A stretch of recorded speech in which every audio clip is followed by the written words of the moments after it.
Hi everyone, welcome to నైన్కాస్ kitchen. Today recipe bread halwa.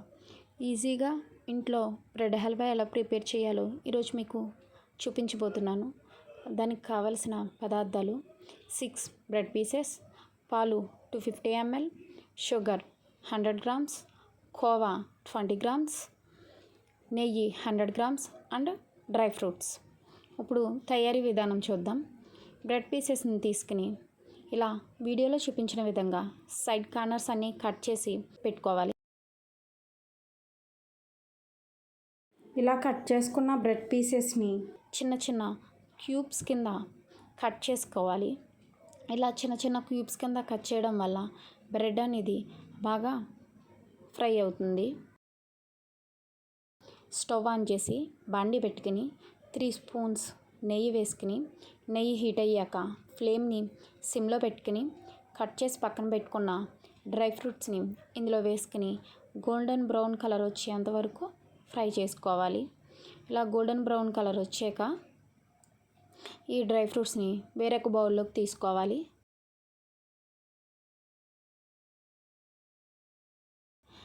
ఇప్పుడు అదే బాండీలో ఇంకొక 4 స్పూన్స్ నెయ్యి వేసుకోవాలి. నెయ్యి హీట్ అయ్యాక కట్ చేసి పెట్టుకున్న బ్రెడ్ క్యూబ్స్ని ఇందులో వేసుకోవాలి. ఈ ప్రాసెస్ని మీడియం ఫ్లేమ్లో చేసుకోవాలి.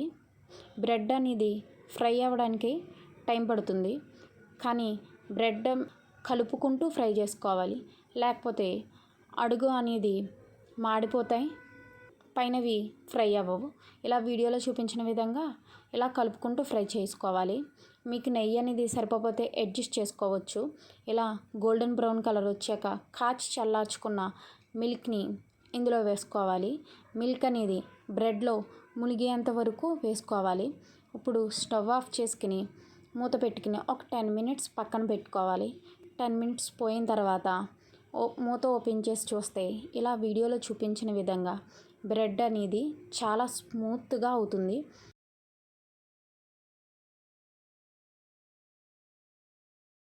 ఇలా స్మూత్గా అయిన తర్వాత షుగర్ని ఇందులో వేసుకుని బ్రెడ్ కరిగేంత వరకు కలుపుకోవాలి. ఇప్పుడు స్టవ్ ఆన్ చేసుకుని ఫ్లేమ్ని సిమ్లో పెట్టుకుని ఈ ప్రాసెస్ని చేయాలి, లేకపోతే హల్వా అనేది మాడిపోతుంది. ఇప్పుడు కోవాని ఇందులో వేసుకోవాలి. కోవా అనేది బాగా కలిసేంత వరకు వేసుకోవాలి. కోవా హల్వాలో బాగా కలవాలి. అప్పుడే కోవా టేస్ట్ అనేది బాగా పెరుగుతుంది. ఈ కోవా మీకు కనుక అవైలబుల్గా లేకపోతే కోవాని స్కిప్ చేయొచ్చు. ఇప్పుడు యాలకుల పొడి వేసుకోవాలి. యాలకుల పొడి వేసుకున్న తర్వాత బాగా కలుపుకోవాలి. ఈ ప్రాసెస్ మొత్తం కలుపుకుంటూ చేసుకోవాలి.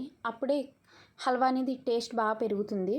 మిగిలి ఉన్న నెయ్యిని కూడా వేసుకుని బాగా కలుపుకోవాలి. మనకి ఈ ప్రాసెస్ అంతా సిమ్ ఫ్లేమ్లోనే పెట్టుకొని కలుపుకుంటూ చేసుకోవాలి. అప్పుడే టేస్ట్ అనేది బాగా ఇంప్రూవ్ అవుతుంది.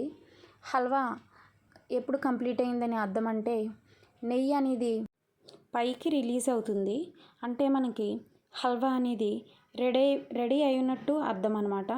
ఫ్రై చేసి పక్కన పెట్టుకున్న డ్రై ఫ్రూట్స్ వేసి గార్నిష్ చేసుకోవడమే. ఇలా గార్నిష్ చేసుకున్న హల్వాని వేరొక బౌల్లో తీసుకుని సర్వ్ చేసుకోవడమే. అంతే, చాలా టేస్టీ అయిన బ్రెడ్ హల్వా రెడీ అవుతుంది. ఈ వీడియో కనుక మీకు నచ్చినట్లయితే లైక్ చేయండి, షేర్ చేయండి, సబ్స్క్రైబ్ చేయండి.